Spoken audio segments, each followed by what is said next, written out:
Me ordenaron bajar a 2 heridos en una estación sin médicos y sin recibo. El sistema exigía fichas y números, pero en mis manos solo quedaban papeles manchados y un lápiz.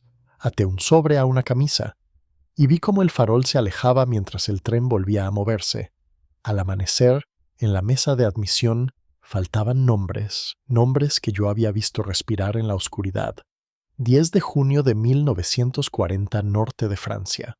La ofensiva alemana rompe las líneas y las vías del tren se vuelven un embudo. Por los mismos rieles pasan tropas, civiles en retirada y evacuaciones sanitarias. En los patios de maniobras, los trenes esperan órdenes que cambian varias veces al día. Los hospitales de campaña se vacían con prisa, y las estaciones empiezan a parecerse a salas de triaje improvisadas. Aquella noche circula un tren de evacuación médica. No es un convoy de lujo, no es un servicio regular, es una composición armada con lo que había: coches de tercera, un furgón, un vagón de material y un coche adaptado a camillas. Afuera casi no se distingue. A veces una cruz pintada, a veces un cartel de tela. Y dentro, personal sanitario trabajando sin turnos. El tiempo se mide por la próxima parada, por el próximo silbato, por el próximo frenazo. Entre ellos va una enfermera civil, movilizada por necesidad. Su trabajo es concreto: vigilar respiraciones, controlar hemorragias, bajar fiebre, repartir agua, anotar cambios, sostener el orden cuando todo tiende a desordenarse. No aparece como protagonista en los informes, a veces ni aparece. Pero esa noche, su libreta sería más importante que cualquier sello. En teoría, cada paciente debería viajar con una ficha, número, diagnóstico, tratamiento inicial y destino. En teoría, el tren debería llevar un libro con entradas y salidas por estación. Pero el papel se acaba, los formularios no llegan y la luz falla. Antes de partir, la enfermera lo ve con claridad. Camillas con etiquetas de cartón sin número, papeles doblados y legibles, manchados de sangre, y otras, sin nada. Solo un nombre dicho al pasar por alguien que ya corría hacia otro herido. La salida se retrasa. Hay prioridad para trenes militares y para combustible. Los heridos esperan ya dentro. La inmovilidad es peligrosa. El dolor sube. La fiebre avanza. La sed se vuelve dominante. Al final, el tren parte con luces reducidas. La ruta prevista debía evitar zonas de mayor riesgo, pero la red cambia. Vías cortadas, puentes dañados, acumulación de trenes, órdenes urgentes. El conductor recibe un desvío hacia una línea secundaria, una instrucción verbal y un papel sin membrete, sin firma, sin responsable claro. La enfermera entiende lo que significa ese desvío. Cada estación no prevista es una estación sin coordinación.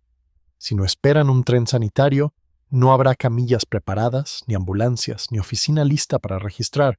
Y sin registro, cada traslado se convierte en un hueco.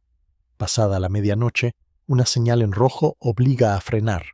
El tren queda apartado en una vía secundaria, mientras otros trenes pasan a toda velocidad. Dentro, el movimiento brusco despierta a algunos heridos. Hay gritos por fracturas, hay náuseas por analgésicos, hay vendajes que se aflojan. La enfermera pide agua al furgón. Hay poca. Reparte tragos medidos, como si cada sorbo tuviera que durar horas. Y entonces llega otra orden. Parada breve en una estación intermedia para dejar casos graves. No dice cuántos, no dice cuáles. No menciona hospital receptor, solo un nombre de estación y un tiempo de detención. El sanitario de guardia admite que no tiene lista completa. Hay camillas sin ficha, hay morfina sin marca, hay un herido abdominal que empeora y ni siquiera está seguro de su nombre. Cuando el tren entra en la estación, el andén está casi vacío. 2 policías ferroviarios, un empleado con farol. No hay ambulancias, no hay equipo médico. El conductor protesta. No puede desembarcar heridos sin recepción. La respuesta es fría. Es una orden. El tren no puede quedarse. Hay riesgo y congestión. Nadie firma. Nadie asume. La responsabilidad se rompe en pedazos pequeños.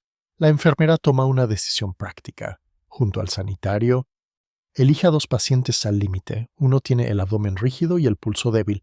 El otro presenta una hemorragia que reaparece pese al vendaje. No hay documentación completa. Solo notas sueltas. Ella junta esos papeles, improvisa un sobre y lo ata a la ropa del primero. Para el segundo, escribe a mano lo esencial: hora aproximada de carga, tratamiento dado, signos vitales observados. No es un formulario oficial, es lo único disponible.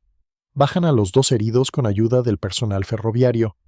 Los apoyan en el suelo del andén sobre mantas. El empleado con el farol duda.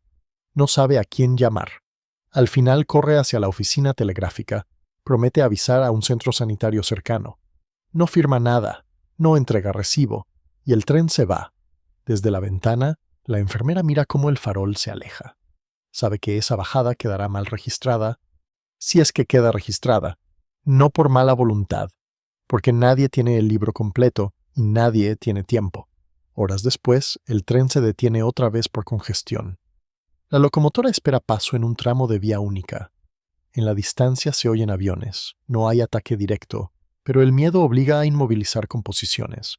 El frío se mete en los coches, los heridos tiritan y el temblor aumenta el dolor. La enfermera hace rondas constantes, reajusta mantas, controla fiebre, vigila respiraciones y en su libreta personal anota lo básico: apellidos, rasgos, unidades cuando alguien las menciona, horas aproximadas. Esa libreta no es un documento oficial, pero en la práctica se convierte en el único hilo para reconstruir trayectorias. Al amanecer, el tren llega a una gran estación, destino de redistribución. Allí sí hay personal sanitario, hay camillas, hay un puesto de admisión, aunque saturado, y ahí estalla el problema acumulado. Piden fichas, piden números, piden destinos previos, piden comprobantes.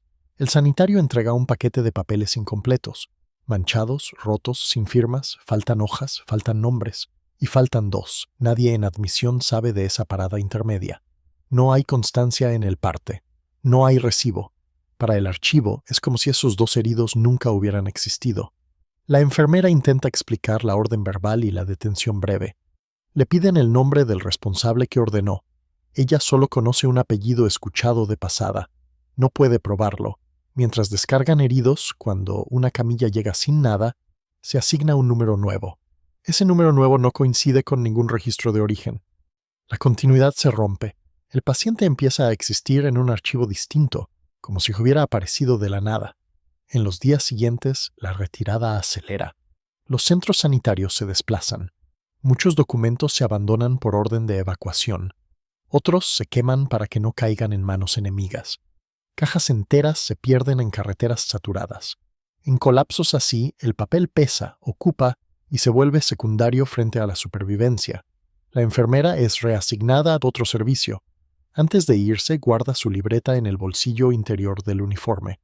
No la entrega como documento oficial porque nadie se la pide, pero empiezan a llegar preguntas. Un administrativo pide confirmar un apellido. Un sanitario pregunta por un herido sin ficha. Ella responde con lo que anotó. Su libreta se vuelve una referencia informal. Sirve para corregir un registro, sirve para completar un parte, sirve para orientar una búsqueda. La tensión entre necesidad clínica y exigencia administrativa se vuelve evidente. Los administrativos no son enemigos del cuidado. Quieren ordenar para responder a familias y coordinar traslados. Los sanitarios no desprecian el archivo, pero en un tren nocturno con rutas cambiantes, cada minuto dedicado a un formulario es un minuto que falta para controlar una hemorragia o evitar un shock. En una retirada, el sistema pide lo imposible: precisión cuando no hay estabilidad. Con el tiempo, algunos archivos se reconstruyen, se enlazan expedientes con duplicados, testimonios, libros salvados. Otros quedan incompletos para siempre. En márgenes de documentos de 1940 se leen notas frías, identidad incierta, procedencia no confirmada, transferido por ferrocarril.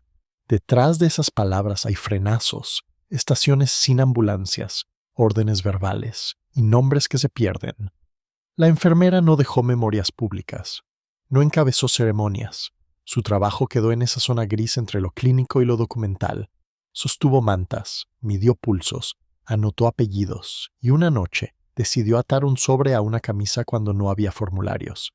En evacuaciones masivas, esas decisiones pequeñas marcan si alguien puede ser rastreado, si un tratamiento puede continuarse, si una familia recibe una respuesta, y por eso, a veces, una nota escrita a lápiz en un papel cualquiera puede ser lo único que evita que un herido desaparezca del todo.